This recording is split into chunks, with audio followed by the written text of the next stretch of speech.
Hello student, the tuition time के online platform पे आपका स्वागत करती हूँ। आज मैं आपको प्रोटोप्लाज्म टॉपिक बताऊंगी। ठीक है, प्रोटोप्लाज्म होता क्या है। ठीक, इसके पहले मैंने कोशिका में ही आता प्रोटोप्लाज्म, आपको पता ही होगा। इसके पहले मैंने आपको वीडियो भी भेजे कोशिका से रिलेटेड। तो ये टॉपिक है प्रोटोप्लाज्म। प्रोटोप्लाज्म को जिसे हिंदी में जीव द्रव्य बोला जाता है। क्या बोला जाता है? जीव द्रव्य बोला जाता है। सबको ही पता होगा, कॉमन सी बात है, पता होगा। नहीं पता तो मैं बता रही हूँ आपको कि प्रोटोप्लाज्म को हिंदी में जीव द्रव्य बोलते हैं और इंग्लिश में प्रोटोप्लाज्म। तो आइए देखते हैं। कोशिका के अंदर पाए जाने वाले संपूर्ण जीवित पदार्थ, कोशिका के अंदर पाए जाने वाले संपूर्ण जीवित पदार्थ जीव द्रव्य कहलाता है। किसके अंदर? कोशिका के अंदर पाए जाने वाले संपूर्ण जीवित पदार्थ जीव द्रव्य कहलाता है। ठीक है, फिर इसके बाद अब इसको हमने प्रोटोप्लाज्म को दो भागों में बांटा है। कोशिका द्रव्य जिसे बोलते हैं साइटोप्लाज्म और केंद्रक न्यूक्लियस। ठीक, तो सपोज दैट यहाँ पे आपको बताती हूँ। मान लीजिए कि एक कोशिका है। ठीक है, कोशिका और ये क्या है? केंद्रक है। ठीक है, न्यूक्लियस है। और ये क्या है? साइटोप्लाज्म है। ठीक है, यहाँ पे साइटोप्लाज्म है। ठीक है, मिट्टी भरी हुई है इसमें। और साइटोप्लाज्म, इसको तो न्यूक्लियस बोलेंगे। और इसको इतने को क्या बोलेंगे? इतने को बोलेंगे कोशिका द्रव्य। समझ रहे हैं आप? समझ गए ही होंगे। इसको बोलेंगे साइटोप्लाज्म। ठीक है, और इसको बोलेंगे न्यूक्लियस। लेकिन पूरे को बोलेंगे, जितनी ये पूरा है सबको, इसको न्यूक्लियस को मिला करके इसे बोलेंगे कोशिका के अंदर पाए जाने वाले संपूर्ण जीवित पदार्थ जीव द्रव्य है। ठीक है, हाँ। तो फिर इसके बाद एक बार फिर से आपको रिपीट कर दे रही हूँ। ये बीएड एंट्रेंस एग्जाम के बेसिस पे है सारे क्वेश्चन। इसमें से बहुत ज़्यादा क्वेश्चन आएंगे। ठीक है, तो देख लीजिए। यहाँ पे फिर से बता दे रही हूँ प्रोटोप्लाज्म। ठीक, प्रोटोप्लाज्म को जीव द्रव्य कहा जाता है और इसे दो भागों में बांटा गया, कोशिका द्रव्य, केंद्रक। ठीक है, ठीक। और इसकी कुछ केमिकल कंपोजिशन ऑफ प्रोटीन होते हैं।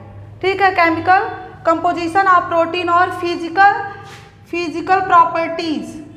ठीक है, इसके पहले मैं आपको बता देना चाहती हूँ कि इसकी खोज मतलब किया किसने था, इसको नाम किसने दिया था। तो जीव द्रव्य का प्रयोग सर्वप्रथम परकिंजे नामक वैज्ञानिक ने किया था।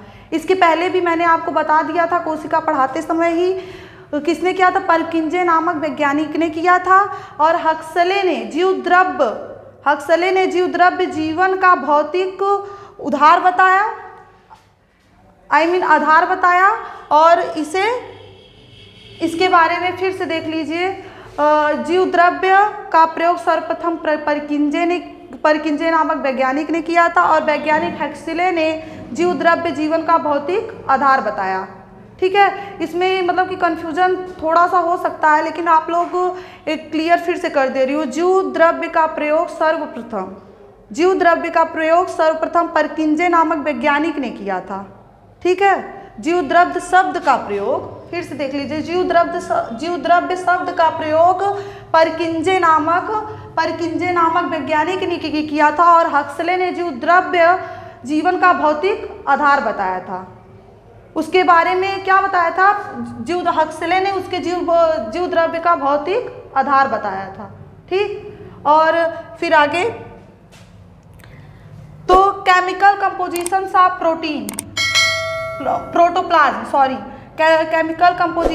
प्रोटोप्लाज्म। ठीक है, इसमें केमिकल पहले मैं बता देती हूँ फिजिकल प्रॉपर्टीज प्रोटोप्लाज्म के बारे में। इसमें अर्धतल, जेलीनुमा, पारदर्शक, चिपचिपा और पदार्थ होता है। ठीक है, कैसा होता है? उसमें जीव द्रव्य के भौतिक गुण में मतलब कि प्रोटोप्लाज्म में अर्धतल, जेलीनुमा, पारदर्शक मतलब अर्धतल, जेलीनुमा, पारदर्शक, चिपचिपा पदार्थ हो। ठीक है, और फिर इसके बाद केमिकल कंपोजिशन ऑफ प्रोटीन में वाटर 90% पाई जाती है, लिक्विड 1% पाई जाती है, प्रोटीन 7% पाई जाती है, और कार्बोहाइड्रेट 2% पाया जाता है, और इनऑर्गेनिक सब्सटेंस 1% पाया जाता है। ठीक है, इनऑर्गेनिक सब्सटेंस 1% पाया जाता है, और आरएनए 0.7% या 0.7%, और डीएनए 0.4% पाया जाता है।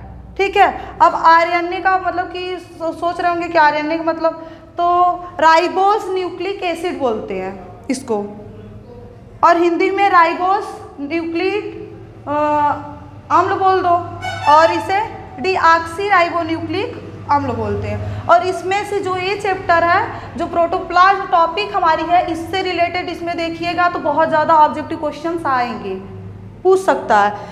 वाटर से पूछ सकता है कितने % पाएंगे, लिक्विड से पूछ सकता है, प्रोटीन से पूछ सकता है, कार्बोहाइड्रेट से पूछ सकता है, इनऑर्गेनिक सब्सटेंस से भी पूछ सकता है।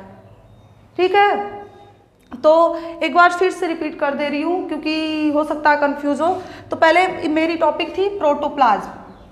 अब प्रोटोप्लाज्म होता क्या है? कोशिका के अंदर पाए जाने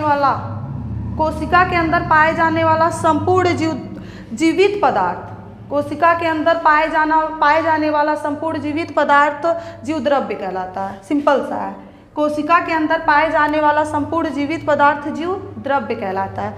ठीक है, तो फिर इसके बाद मैंने बताया आपको, इसे मतलब 2 भागों में बांटा गया है। कोशिका द्रव्य मतलब साइटोप्लाज्म और न्यूक्लियस।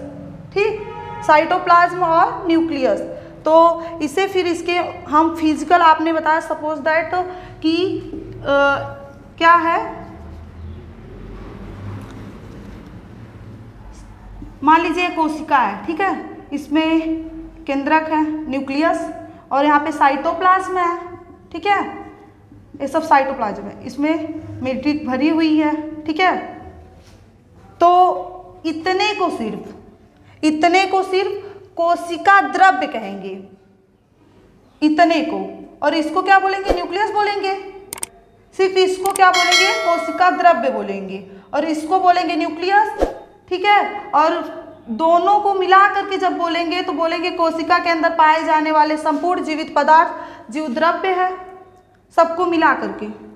ठीक है, तो मैं आज अपना टॉपिक यहीं पे ख़त्म करती हूँ, फिर इसके बाद अगला टॉपिक आपको अगले दिन प्रोवाइड किया जाएगा। Thank you so much.